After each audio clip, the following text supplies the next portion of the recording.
Halo teman-teman semuanya, kembali lagi dengan saya Vicky Ridho. Seperti biasa, saya akan mereaction soal sepak bola tanah air dan juga tanggapan-tanggapan dari netizen Indonesia. Jadi seperti apa tanggapan mereka? Mari kita simak sama-sama. Tapi sebelum itu jangan lupa untuk like, komen, dan subscribe. Dan jangan lupa juga untuk nyalakan lonceng notifikasinya. Selamat menyaksikan, let's go.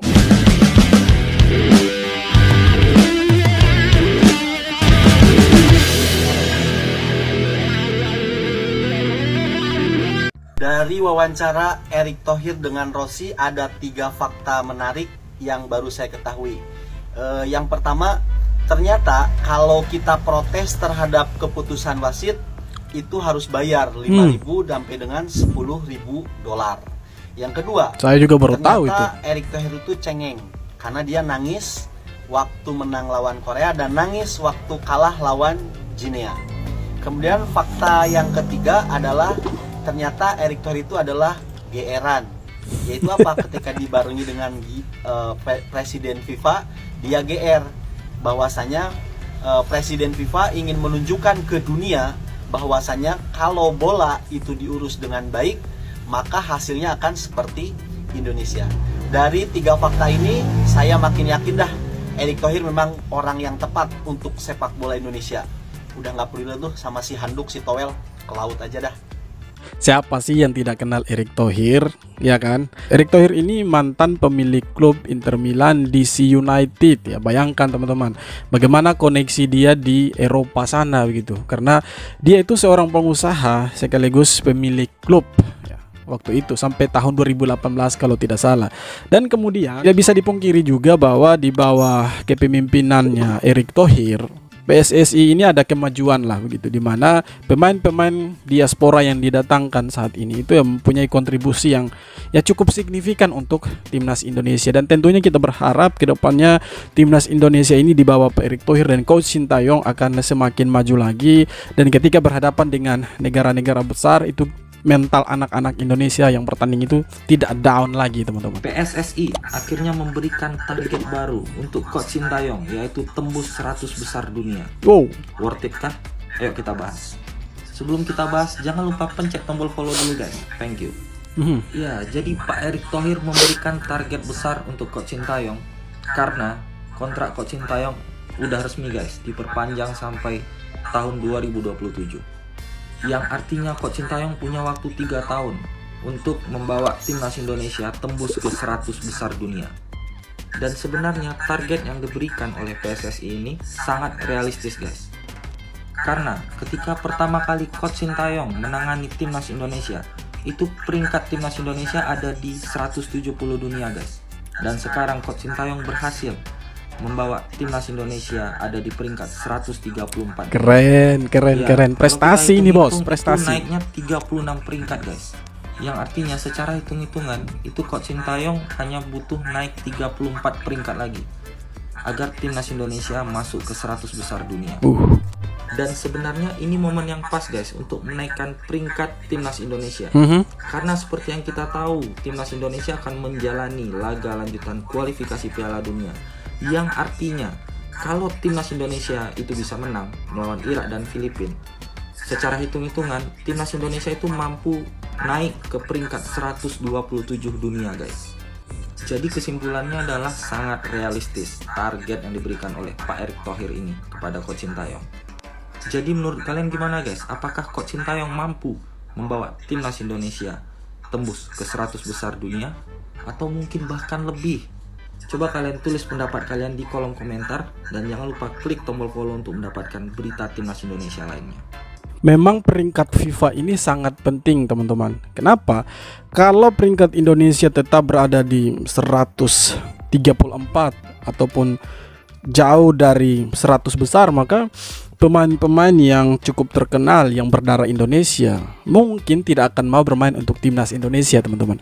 Tapi kalau seandainya Coach Sintayong itu berhasil mengangkat peringkat Indonesia misalkan dari 134 dan masuk ke 100 besar, saya yakin pemain-pemain keturunan yang bermain di grade A di Eropa itu akan mau main untuk Indonesia teman-teman. Mungkin sekarang mereka belum mau bermain untuk Indonesia karena peringkat Indonesia itu berada di 134.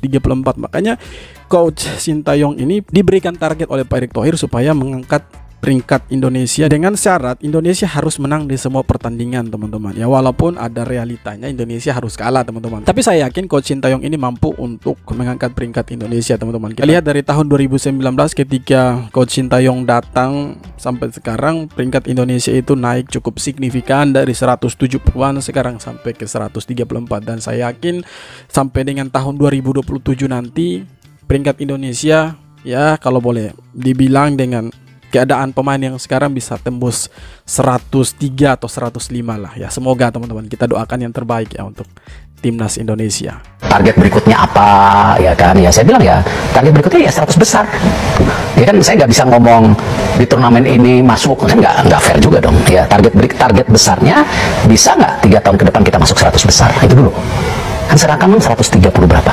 Mantap sekali Pak Erick Thohir, target berikutnya peringkat 100 FIFA Timnas Indonesia, luar biasa ya. Berarti itu artinya di atas peringkat Thailand, terakhir Thailand 101 ya. Memang tidak mudah untuk target peringkat 100 3 tahun ke depan. Sintayong pasti tantangan ini ya, tapi kita doakan, kita support supaya target ini tercapai. Mungkin nggak usah harus juara ini enggak ya. Peringkat itu luar biasa. Kalau kita peringkat 100 artinya kita nomor 1 di Asia Tenggara. Di Asia kita disegani, sangat-sangat disegani. Semoga kerjasama Erick Thohir dan Sintayong lancar terus dan sukses. Targetnya tercapai, peringkat 100 FIFA, itu luar biasa. Saya salut sama Pak Erick Thohir, orangnya pinter, cerdas, berwibawa, jos pokoknya. Semangat, jos. Ya betul. Pak Erick Thohir ini ya punya karisma yang sangat luar biasa di dalam dunia sepak bola. Ya, seperti yang saya bilang tadi bahwa dia ini mantan pemilik klub Inter Milan, salah satu klub terbesar di Eropa bahkan dunia, teman-teman. Dan kalau targetnya itu bisa tercapai sampai 100 ya, maka saya yakin banyak pemain-pemain dari luar yang datang untuk mau membela Indonesia, khususnya yang berdarah Indonesia, punya garis keturunan Indonesia. Saya yakin mereka mau main untuk Indonesia. Dan kalau kita berada di 100 besar, maka saya yakin kita menjadi nomor 1 di Asia Tenggara, mengalahkan Thailand, Vietnam, dan negara-negara yang lain. Itu menurut saya salah satu prestasi.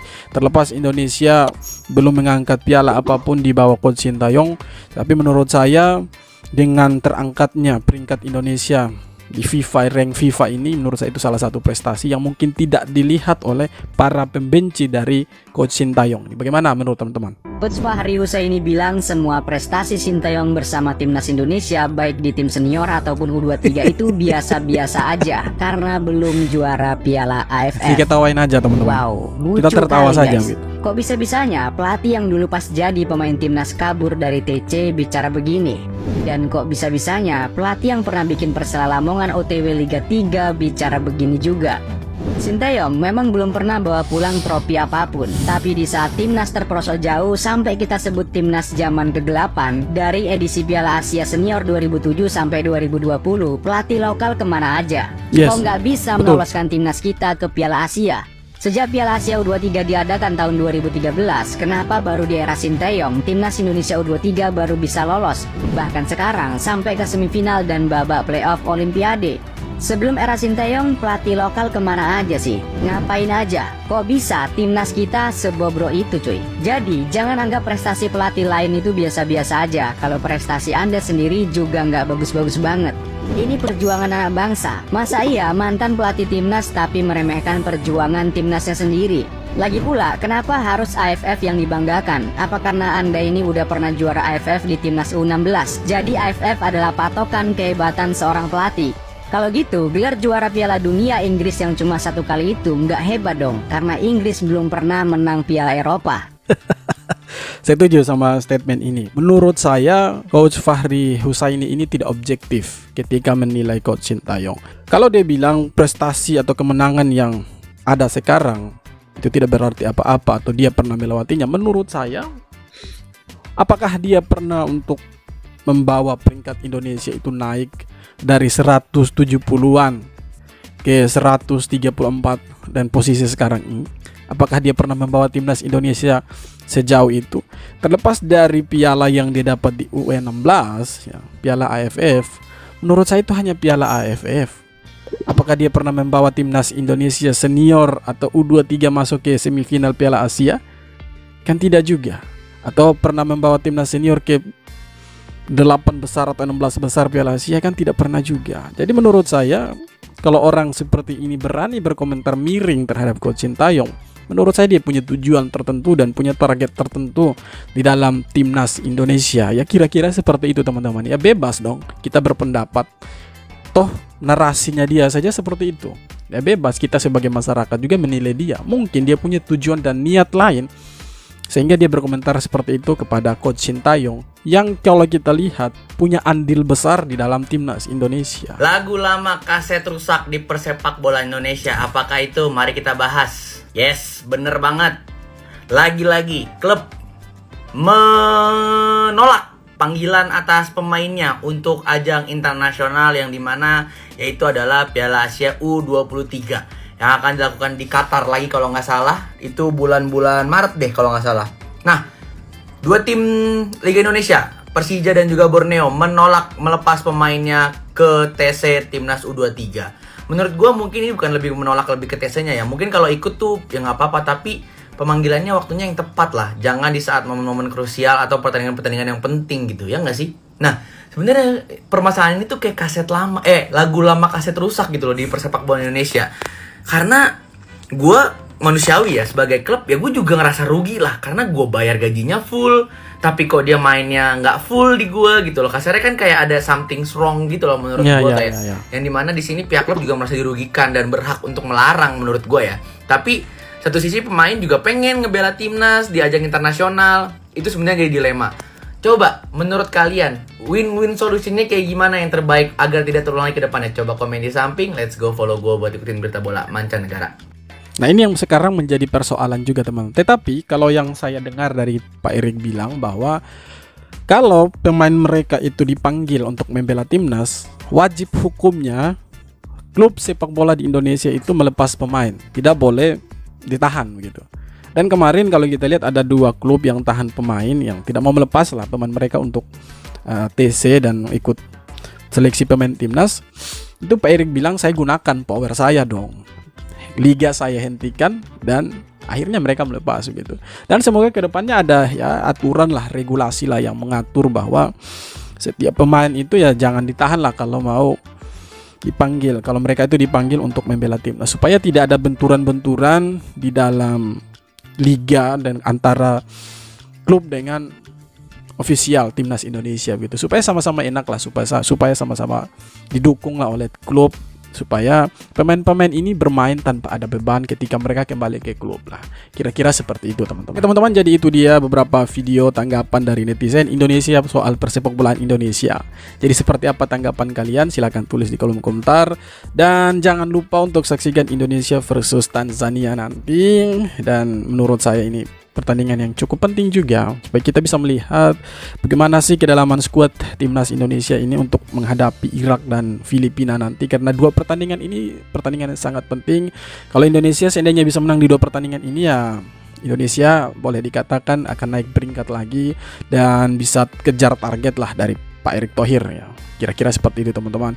Dan tentunya kita terus berharap Indonesia bisa bermain bagus ya, pemain-pemainnya bisa dievaluasi lagi. Dan celah-celah yang masih ada di timnas Indonesia ini bisa diisi lagi supaya padat, supaya full, powerful ketika menghadapi Irak atau negara-negara kuat lainnya. Indonesia sudah siap lah gitu. Oke teman-teman, sekian video kali ini. Jangan lupa untuk like, comment, dan subscribe. Kita jumpa lagi di video-video berikutnya. Hormat.